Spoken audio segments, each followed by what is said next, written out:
The crimson dawn stretched across the Pacific as Admiral Isoroku Yamamoto stood on the bridge of the mighty battleship Yamato, his weathered hands clasped behind his back. The largest naval armada Japan had ever assembled cut through the dark waters toward a tiny coral atoll that would determine the fate of nations. For aircraft carriers Akagi, Kaga, Soryu, and Hiryu formed the steel heart of the Kido Butai, their flight decks bristling with Zeros, Vols, and Kates. The admiral's eyes reflected neither triumph nor doubt, only the cold calculation of a master strategist who understood that this operation, codenamed Me, would either secure Japan's dominion over the Pacific or mark the beginning of its decline.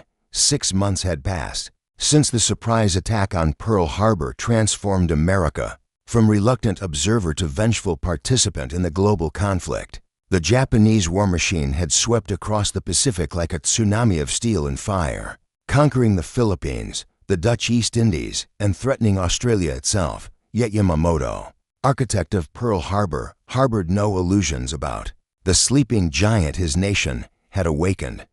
The industrial might of America was stirring, and time favored the enemy only by drawing out and destroying the remnants of the United States Pacific Fleet. Could Japan hope to force a negotiated peace and preserve its newfound empire? The plan was audacious in its complexity. While Admiral Chuichi Nagumo's carrier strike force approached Midway from the northwest, a diversionary force would simultaneously attack the Aleutian Islands, drawing American attention northward.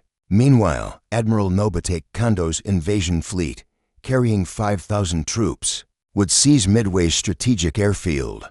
The Americans would be forced to respond with their remaining carriers, walking directly into Yamamoto's trap. The combined fleet's battleships, including the massive Yamato with her 18-inch guns, would then crush whatever forces dared to challenge Japanese supremacy. According to historical records from the National World War II Museum, the Japanese assembled over 100 ships for this operation, representing the largest naval force in history to that point. As the fleet advanced through the pre-dawn darkness, radio operators aboard the carrier Akagi intercepted fragments of American communications. The enemy seemed to be repositioning aircraft, suggesting they suspected something. But Japanese intelligence assured the fleet commanders that Midway's garrison remained weak and unprepared. What they could not know was that thousands of miles away, a group of American codebreakers had already unraveled the secrets of the Japanese naval cipher, transforming what should have been a surprise attack into a carefully prepared ambush on Midway itself. The small garrison of Marines and Navy personnel had spent weeks fortifying their positions. Anti-aircraft guns pointed skyward like steel fingers, while runway crews worked around the clock to prepare for the bombers and fighters that would soon arrive from Pearl Harbor. The coral sand beneath their feet would soon be stained with blood, but these men understood that they stood at the crossroads of history. Behind them lay Hawaii, California, and the American homeland. There would be no retreat. The stage was set for one of history's most decisive naval battles, where the dreams of empire would collide with the determination of democracy, and where the precise timing of aerial warfare would prove more decisive than the massive guns of battleships. In the pre-dawn hours of June 4, 1942, the fate of the Pacific War hung in the balance, suspended between the rising sun and the gathering storm. In the basement of the 14th Naval District headquarters at Pearl Harbor, Commander Joseph Rockford hunched over stacks of intercepted Japanese radio transmissions, his eyes bloodshot from weeks of relentless work. The soft clicking of typewriters and the scratch of pencils on paper filled Station Hypo, where America's finest cryptanalysts had achieved what many thought impossible. They had broken the Japanese Navy's primary operational code, JN-25. Through painstaking analysis of thousands of intercepted messages, Rochefort's team had not only determined that the Japanese were planning a major operation, but had also identified the target, a location the enemy referred to only as AF. The breakthrough had come through an ingenious deception. Suspecting that AF referred to Midway, Rockford had convinced his superiors to allow Midway's radio operators to broadcast an uncoded message reporting problems with their water distillation plant. Within days, Japanese radio traffic confirmed that AF was experiencing water difficulties. The target was confirmed, but more importantly, the Americans now knew the exact timing and composition of the Japanese attack force. Admiral Chester Nimitz, Commander-in-Chief of the Pacific Fleet, had initially met Rochefort's intelligence with skepticism. The scale of the predicted Japanese operation seemed almost too massive to believe. For fleet carriers, battleships, cruisers, destroyers, submarines, and invasion transports, all converging on a tiny atoll in the Central Pacific, yet as more. Decoded messages poured in, each confirming details of the previous intercepts. Nimitz's doubts evaporated. He was being handed the opportunity every commander dreams of: perfect intelligence about enemy intentions. Historical documentation from the Naval History and Heritage Command reveals that Station HYPO processed over 1,000 Japanese messages in the weeks leading up to Midway, providing unprecedented insight into enemy plans. The Americans possessed only 3 operational aircraft carriers in the Pacific: Enterprise, Hornet, and Yorktown. The latter had limped back to Pearl Harbor after the Battle of the Coral Sea with severe damage that normally would have required months of repair, but time was a luxury they could not afford. In an unprecedented feat of naval engineering, Pearl Harbor's shipyard workers swarmed over the wounded carrier, working around the clock to make her battle-ready in just 72 hours. Plates were welded, systems restored, and her air group hastily reconstituted. She would sail with civilian contractors still aboard, their work continuing even as she headed toward battle. Admiral Raymond Spruance, filling in for the hospitalized. Admiral William Bull Halsey commanded Task Force 16 with Enterprise and Hornet. Despite being primarily a cruiser admiral with limited carrier experience, Spruance possessed the calm, analytical mind that would prove perfect for the coming battle. Admiral Frank Jack Fletcher, aboard the hastily repaired Yorktown, retained overall tactical command as the senior officer present. The American plan was deceptively simple: position the carriers northeast of Midway, beyond the range of Japanese search aircraft, and wait. When the enemy struck the atoll, American dive bombers would launch a counterattack against the Japanese carriers while they were recovering and rearming their aircraft. The timing would have to be perfect, the coordination flawless, and the courage absolute. As dawn approached on June 4th, the 2 fleets closed toward their fateful encounter. The Japanese, confident in their numerical superiority and past victories, sailed toward what they believed would be another triumph in their march toward Pacific domination. The Americans, outnumbered but forewarned, prepared to stake everything on a single desperate gamble. In the gray pre-dawn light, search aircraft from both sides began to probe the empty ocean, seeking the enemy whose location would determine the outcome of the war in the Pacific. The ancient art of war was about to meet the modern science of naval aviation, and the world would never be the same. The sun rose blood-red over the Pacific as Lieutenant Joichi Tomonaga led 108 Japanese aircraft toward Midway Atoll. The formation was magnificent in its deadly precision: 36 Aichi dive bombers, 36 Nakajima torpedo bombers, and 36 Zero fighters, their engines harmonizing in a symphony of destruction. Below them, the ocean stretched endlessly, broken only by the white wakes of the advancing fleet. Tomonaga, a veteran pilot who had flown in the Pearl Harbor attack, felt the familiar mixture of excitement and responsibility that came with leading such a strike. The rising sun painted on his wings seemed to glow in the morning light as he guided his formation toward their target. Aboard the carrier Akagi, Admiral Chuichi Nagumo stood in the ship's island superstructure, watching the last of his aircraft disappear into the distance. The veteran of Pearl Harbor and the Indian Ocean raids felt confident in his forces, yet a nagging doubt gnawed at his consciousness. His search aircraft had not yet located the American fleet, and intelligence suggested only minimal enemy forces in the area.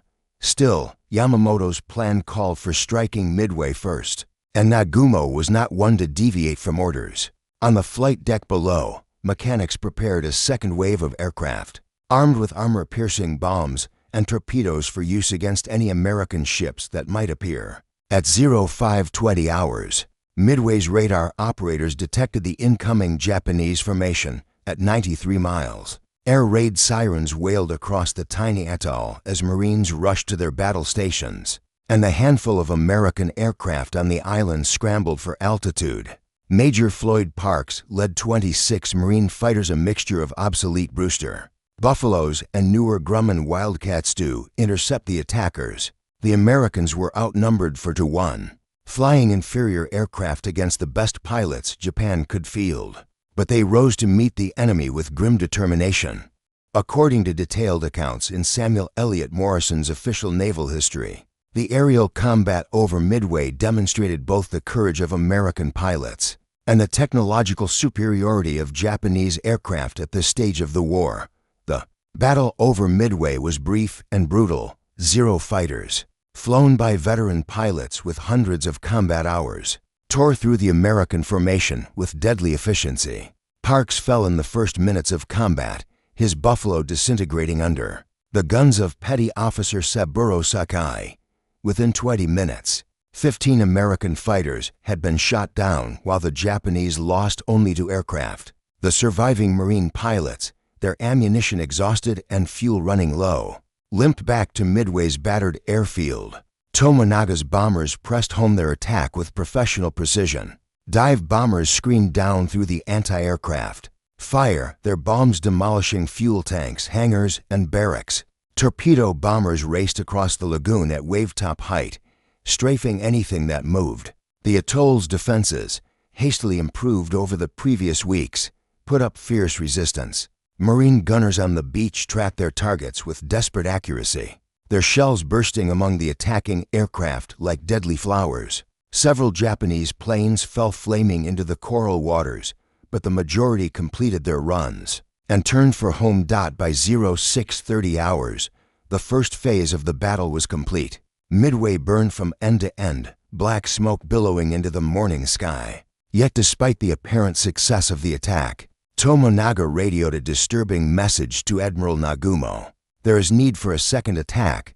The atoll's airfield remained operational, its runways scarred but still usable. More ominously, American aircraft continued to launch attacks against the Japanese fleet, indicating that Midway's offensive capability had not been eliminated. As the Japanese strike force limped back toward their carriers, damaged aircraft trailing smoke and wounded pilots fighting to stay conscious, the stage was set for the day's climactic battle. Unknown to Nagumo, American search planes had already spotted his fleet at 0605 hours up by Catalina. Flying boat radioed the message that would change history. Enemy carriers bearing 30 degrees, distance 150 miles. The trap was about to be sprung, and the fate of empires would be decided in the skies above the trackless Pacific. Admiral Chuichi Nagumo faced the most crucial decision of his career. As he paced the bridge of the Akagi, the returning Midway strike force was approaching, many aircraft damaged and low on fuel, requiring immediate recovery. Simultaneously, his own search aircraft had finally located American naval forces, including what appeared to be at least 1 aircraft carrier. The dilemma was excruciating. Should he launch an immediate attack with the aircraft currently spotted on his flight decks, armed with high-explosive bombs intended for a second Midway strike? Or should he take the time to rearm them with armor-piercing bombs and torpedoes more suitable for attacking ships? The mathematics of naval aviation warfare dictated Nagumo's terrible choice. His flight decks could not simultaneously land returning aircraft and launch new strikes. If he launched immediately, he would send his pilots against enemy warships with weapons ill-suited for the task.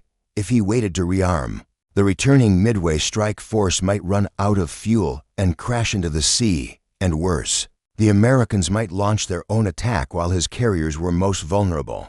During the chaotic process of landing, refueling, and rearming aircraft, Lieutenant Commander Clarence Wade McCluskey, leading Enterprise's Air Group, had already made his decision. At 0702 hours, he led 37 Dauntless dive bombers and 14 Devastator torpedo bombers toward the last known position of the Japanese fleet.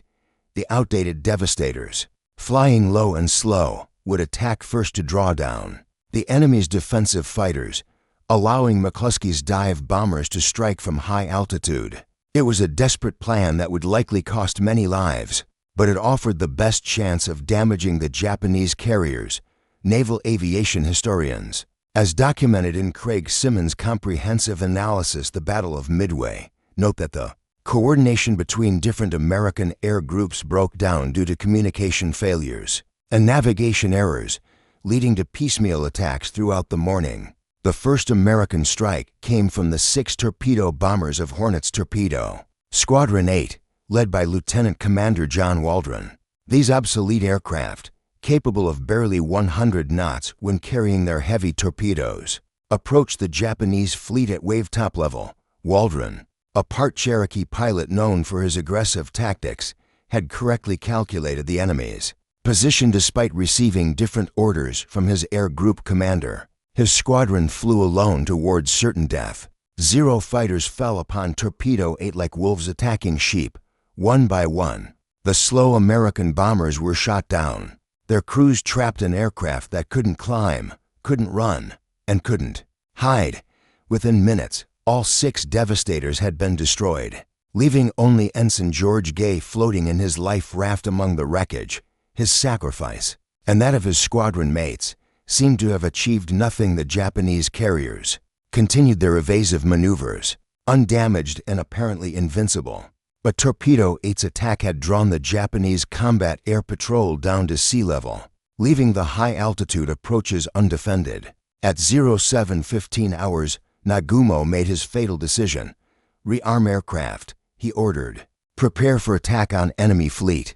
Immediately, the flight decks of all 4 carriers erupted in controlled chaos. Ordnance crews rushed to remove high-explosive bombs and replace them with armor-piercing weapons. And torpedoes, fuel lines snaked across the decks as mechanics hurried to top off aircraft tanks.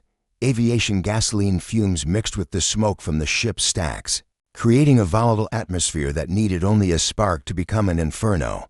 High above, unseen by the Japanese lookouts, whose attention remained focused on the sea-level torpedo attacks, McCluskey's dive bombers approached their pushover points. The Enterprise squadrons had become separated from their escorts, leaving the dive bombers to attack alone.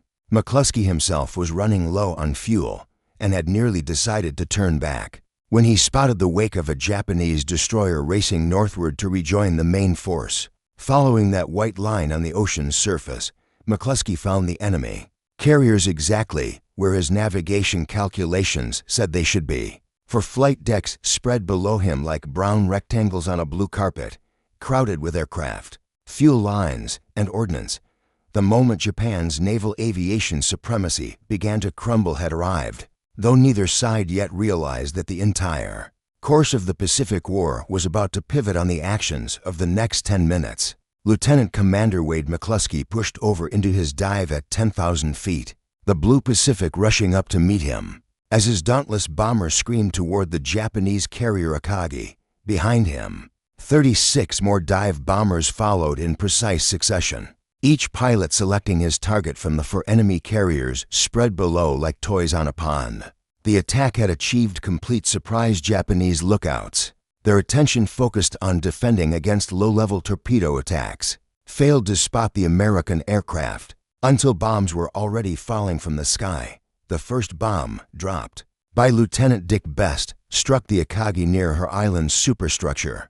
The explosion detonated aviation fuel and armed torpedoes stacked on the flight deck, creating a chain reaction of secondary blasts that turned the flagship of the Kido Butai into a blazing wreck within minutes.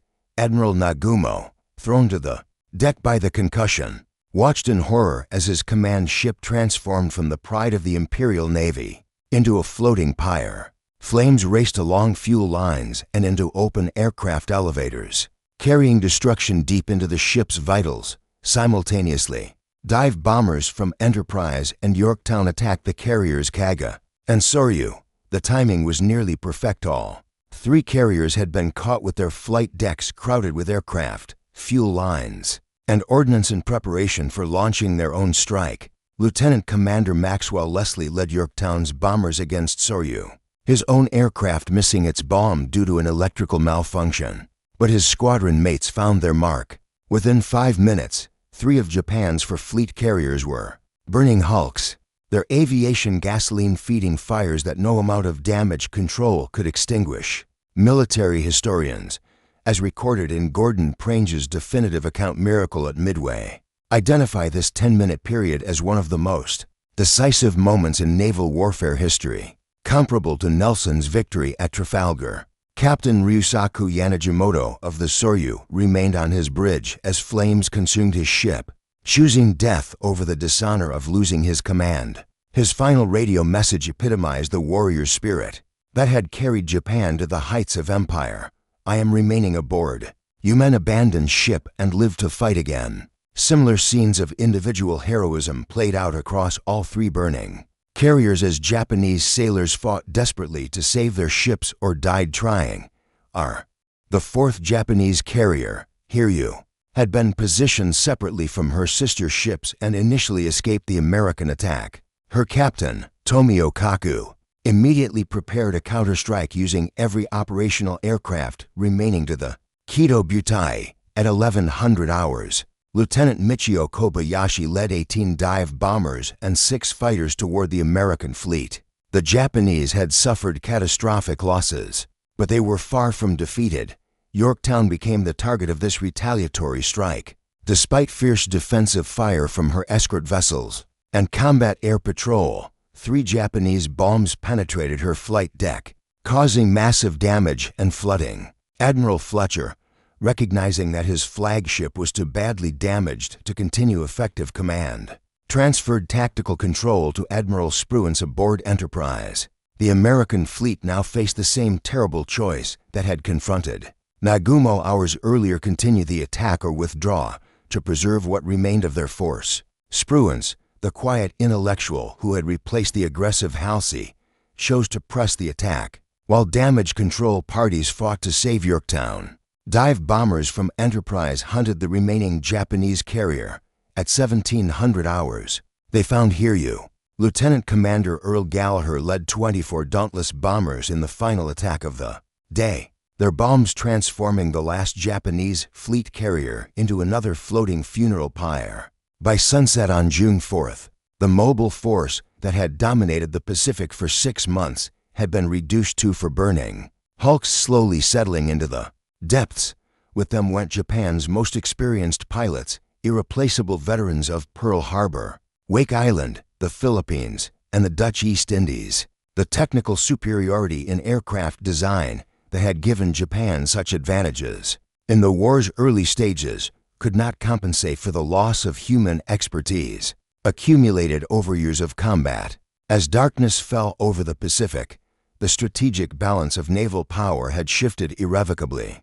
Japan's dream of Pacific domination was drowning in the oil-slicked waters around Midway, while America's industrial might prepared to forge the weapons that would carry the war across the Pacific to the very shores of the Japanese home islands. Admiral Isoroku Yamamoto stood on the bridge of the super battleship Yamato, his face a mask of stoic composure that betrayed none of the anguish consuming his soul. Throughout the night, radio reports had painted an increasingly desperate picture of the mobile force's destruction. For fleet carriers, the backbone of Japanese naval aviation burned and sank in the waters around Midway. With them had perished over 300 aircraft and many of Japan's most skilled pilots, veterans whose experience could never be replaced. The architect of Pearl Harbor understood better than most what this defeat meant for his nation's war effort. Japan's industrial capacity, already strained by the demands of fighting China and maintaining garrisons across the Pacific,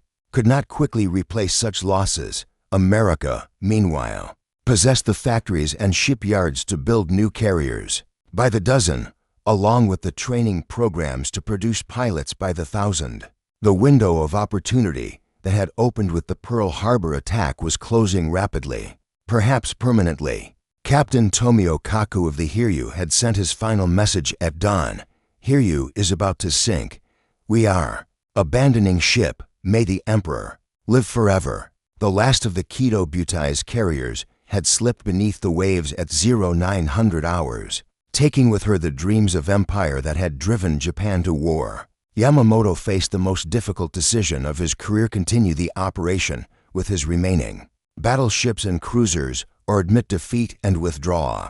According to declassified Japanese naval records examined by historian John Parshall in Shattered Sword, Yamamoto's staff spent hours debating whether to continue the Midway operation using surface ships alone. The temptation to press forward remained strong. Yamamoto's main body still included the massive Yamato, mounting 9 18-inch guns that could obliterate Midway's defenses from beyond the range of any shore-based artillery. Admiral Kondo's invasion force remained intact, carrying 5,000 troops ready to storm the atoll's beaches, yet without air cover. These ships would be helpless against American land-based bombers flying from Midway's still operational airfields.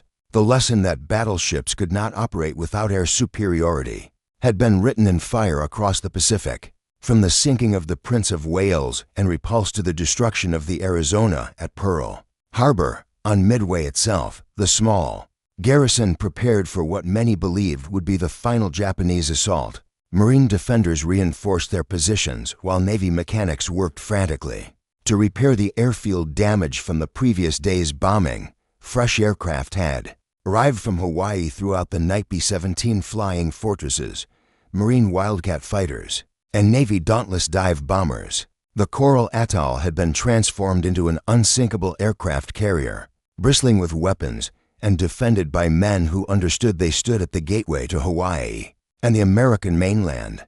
Admiral Spruance, now in tactical command of the American carrier force, faced his own critical decision: his two remaining operational carriers, Enterprise and the badly damaged Hornet, represented half of America's entire Pacific Fleet carrier strength.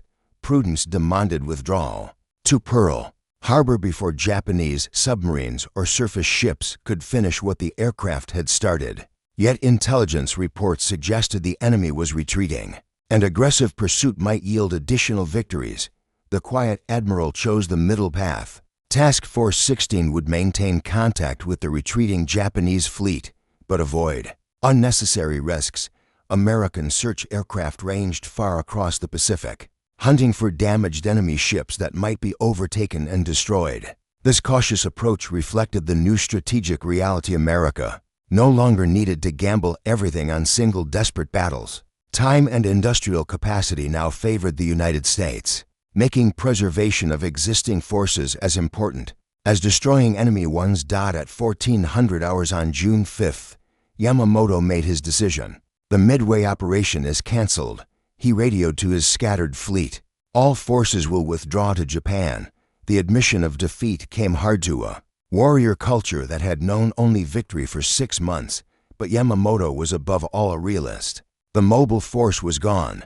The invasion fleet was vulnerable, and continuing the operation would only compound the disaster. As the surviving Japanese ships turned westward toward home, they left behind more than sunken carriers and dead airmen. The myth of Japanese invincibility, carefully cultivated since Pearl Harbor, lay broken in the depths of the Pacific. The initiative in the war's Pacific theater had passed to America, and it would never return to Japanese hands. The wreckage of empire floated on the dawn swells as Admiral Raymond Spruance surveyed the battlefield from Enterprise's flag bridge. Oil slicks stretched to the horizon, punctuated by debris fields marking the graves of 4 Japanese aircraft carriers. The sea had claimed Akagi, Kaga, Soryu, and Hiryu, along with the finest pilots and aircraft the Imperial Navy possessed.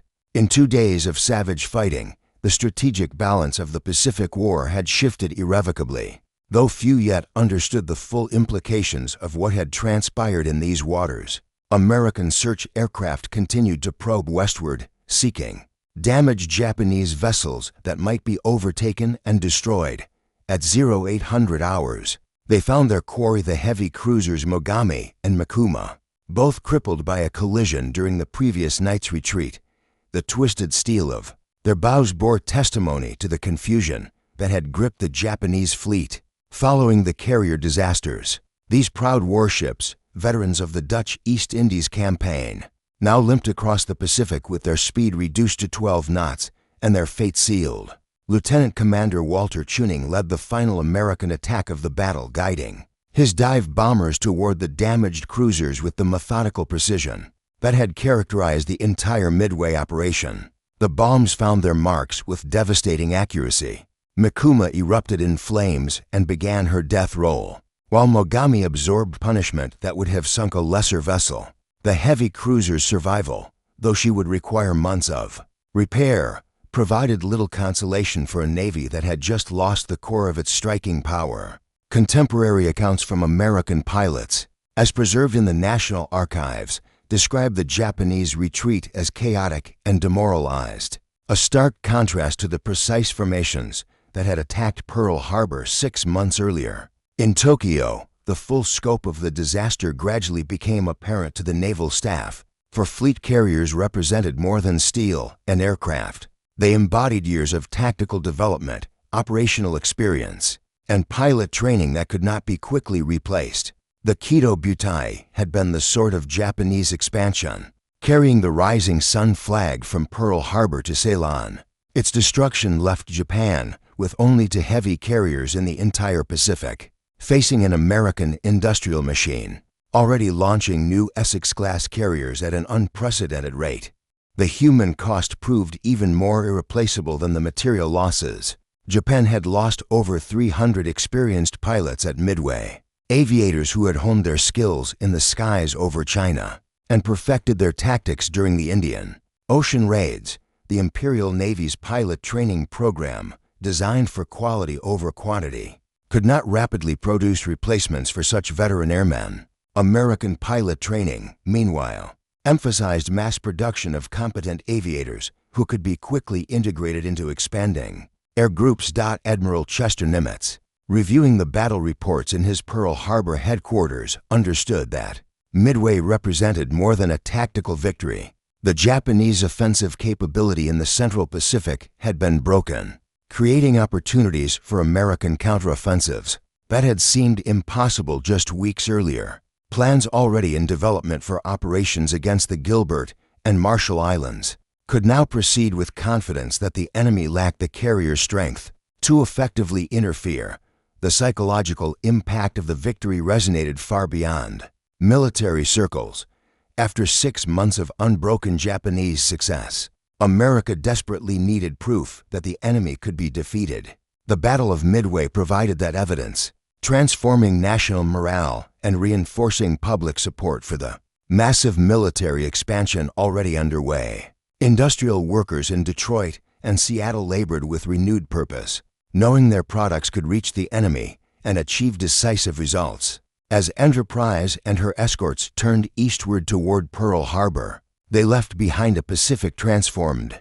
The age of Japanese expansion had ended in the waters around a tiny coral atoll, replaced by the inexorable advance of American industrial might. The rising sun that had illuminated Japanese dreams of Pacific domination was setting, while a new dawn broke over American forces preparing to carry the war across the ocean to the very shores of the Japanese homeland. In the smoking ruins of the Kido Butai lay the seeds of Japan's ultimate defeat. Though 3 more years of savage fighting would be required to harvest that bitter crop, the Battle of Midway had not ended the Pacific War, but it had determined its outcome. The precise aerial assault that shattered for aircraft carriers in 10 minutes had also shattered the dreams of empire, leaving them to drown forever beneath the trackless waters of the Pacific Ocean.